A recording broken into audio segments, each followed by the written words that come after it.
So here we are, HVAC service family, at the end of the day. A long day, warm day, and we've had to clean off the van. Yeah, we've had to clean off the van. You know, we had that condenser we put in today, and straighten the van up. You know how we do, technicians.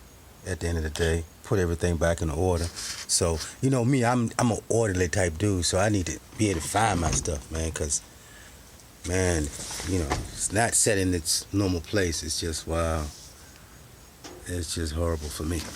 So, you know, we have a host of capacitors. I know cats like the boosters, but, you know, capacitors, man, you know, just keep them on the truck. And we have some, what is that, 818 and some 218 in the back. That's my scale. We have a host of electrical cords, some other electrical connections, electrical parts, host of all of that. You know, I'm a big electrical when it comes to these systems, because here's the deal. You know, when we as technicians come up on these systems, there's three aspects that we should always adhere to when it comes to HVAC systems. And the acronym is EAR, E-A-R, which is electrical, air, and refrigerant. Now, electrical and refrigerant, most of the times, we're going to be able to deal with that from what we have on the truck. But the air side is going to be either a ductwork issue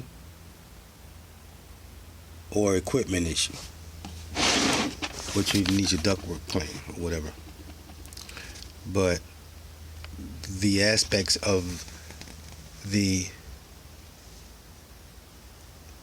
HVAC comfort cooling systems that we as technicians deal with is, the acronym is EAR, E-A-R, electrical, air, and refrigerant. Those are the aspects. And we have, should have, all the components that you would need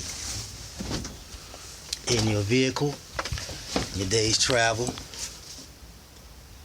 to either make a diagnostic analysis and a repair. So, for all those who are trying to come up, those are what we senior technicians, most of us, understand.